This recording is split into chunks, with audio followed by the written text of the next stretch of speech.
What's going on, everyone? Adam Gelman here. We are on the verge of the release of Impeccable WWE. This is one of the top products of the year.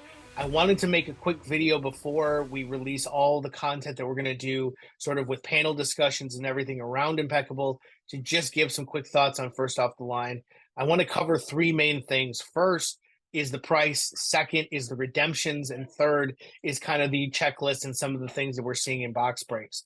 It is an awesome product. It is really good looking. And there's some major things that have popped up on social media, as expected, that I want to address because there seems to be a general lack of understanding of how the pricing for Impeccable works or why the redemptions are there and why the checklist is what it is. So I wanted to quickly talk about that now that we've gotten to see a number of first off the line breaks hit. Hobby is coming out next week. So naturally, first off the line boxes will started to hit yesterday, and we saw some initial breaks. The case cost on first off the line sold out at $1,000, but a lot of these cases were likely purchased well above the floor because there was only 115 of them to go around. If you go back to 2022, Prism was the only other WWE product at this level that sold at above $1,000 a box. People literally lost their shit, like just complete meltdown across social media. It was also the initial flagship product. It was the first entry into Panini's sort of era. It was a controversial product because Prism usually is, and it did not have the breaker support that Impeccable has right now.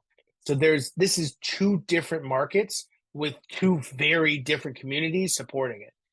Let's talk about why that is.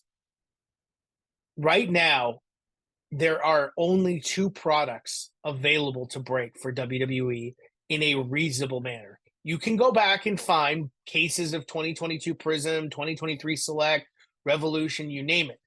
To sell a break right now, you have to break either Elite or Impeccable. Otherwise, it's going to take a lot of work and a lot of cost to get through the list of people that you need to sell. If you go on to Whatnot, the majority of the breaks are either retail focused, which are easy to get because there's a ton of blasters, or they are elite hobby cases, or eventually they will be Impeccable hobby cases.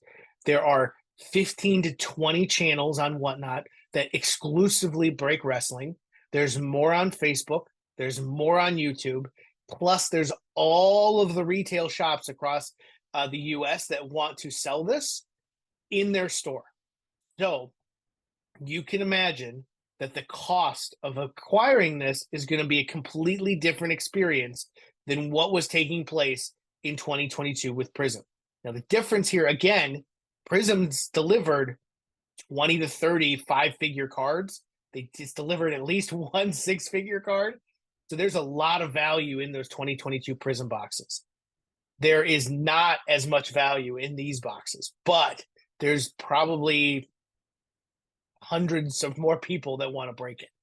And the reason is because of the Whatnot community and because of the breaker community. There's a lot of people out there that are looking for this product and they want to go and break it. The challenge that they're going to face is that there's only 115 FOTL cases that are out there. So it's sold through very fast. And probably most of these cases were bought at 15 at like right below the floor. So the top of the Dutch auction was 1,500. It sold out at 1,000. There's probably the majority of these cases bought at the 1,250 range. So they're looking at likely a $3,600 case. They can sell through this case likely at $4,500 to $5,000. They're a business, so they need to make money. Plus, Whatnot takes a number of fees.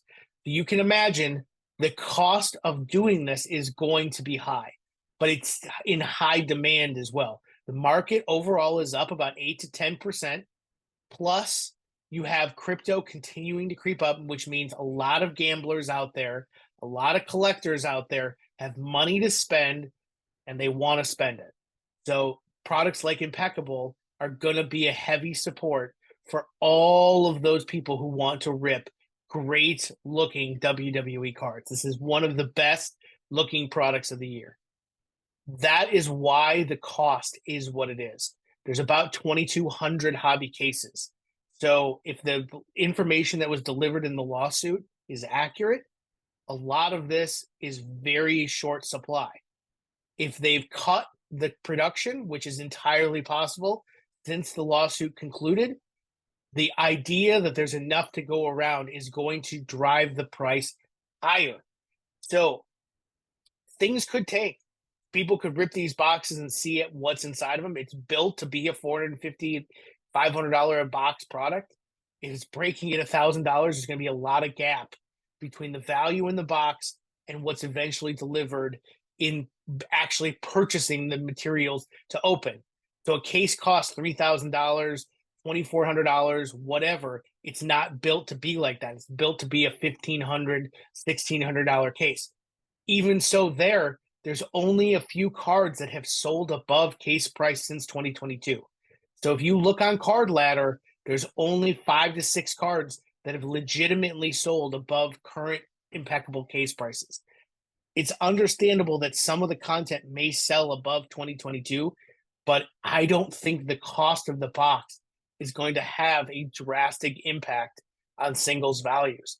We could see the exact same cost of cards single wise in the secondary market as we did in 2022, but the box price is going to be 50 to 60% higher. Now, again, this is all because there's more people that want to break it. It has nothing to do with Panini charging more for the box. It has nothing to do with any of the costs being higher for the box. It's just there's more demand for the actual wax. So it's a really confusing situation.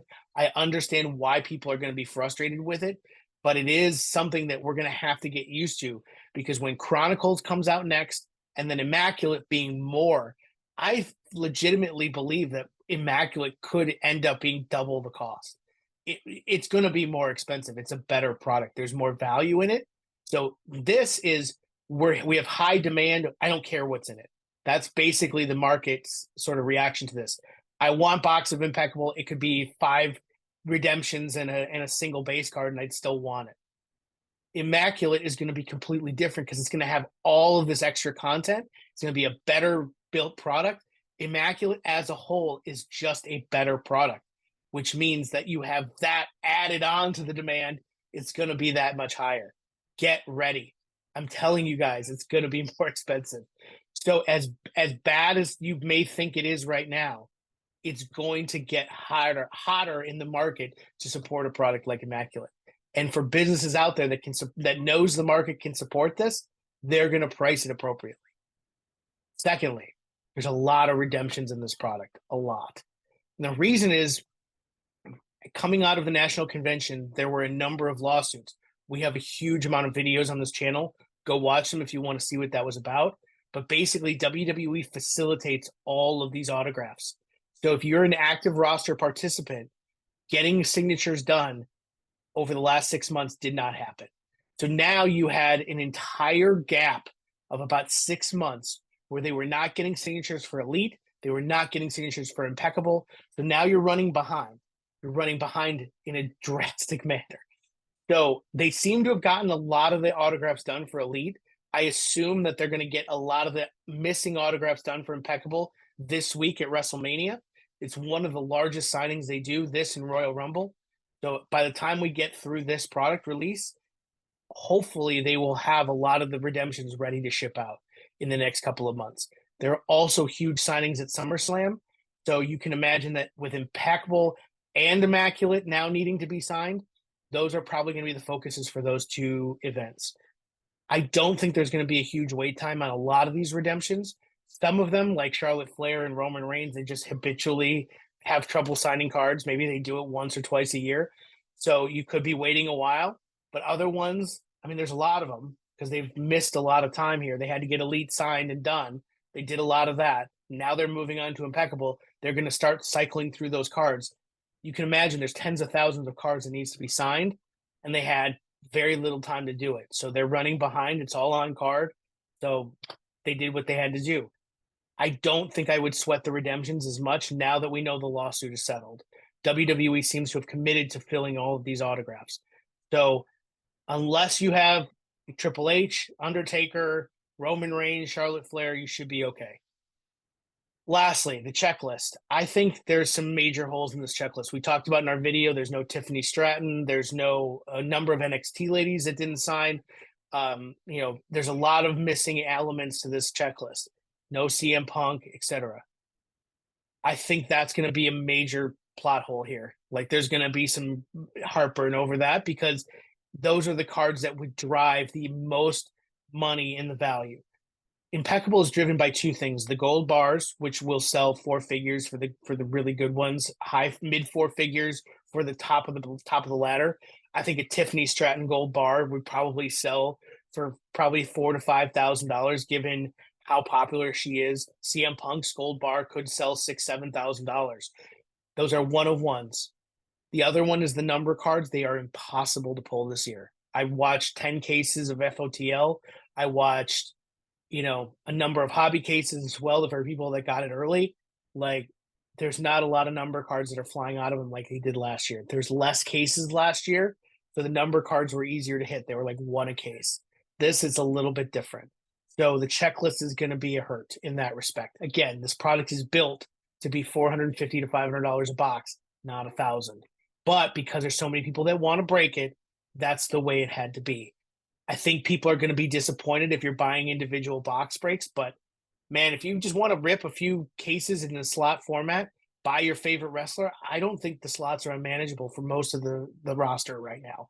It's a really, really good looking product. So we'll have ongoing coverage as more of Impeccable is revealed, as we get through the hobby release and as we get through some more of the first sales. Stay tuned to this channel. We have a lot to discuss around Impeccable. It's one of the best products of the year. Cannot wait to see how it comes out. Hopefully this was informative. I hope this actually informs a lot of the people who are wondering why people are paying as what they are for the box prices that is what they are. If you have questions, reach out to me on Twitter at SCUncensored. If you have questions on Instagram at WWE Gelman, hit us all up. We're always happy to step in and have discussions. It's our favorite part of this. Looking forward to discussing with all of you. See you guys soon.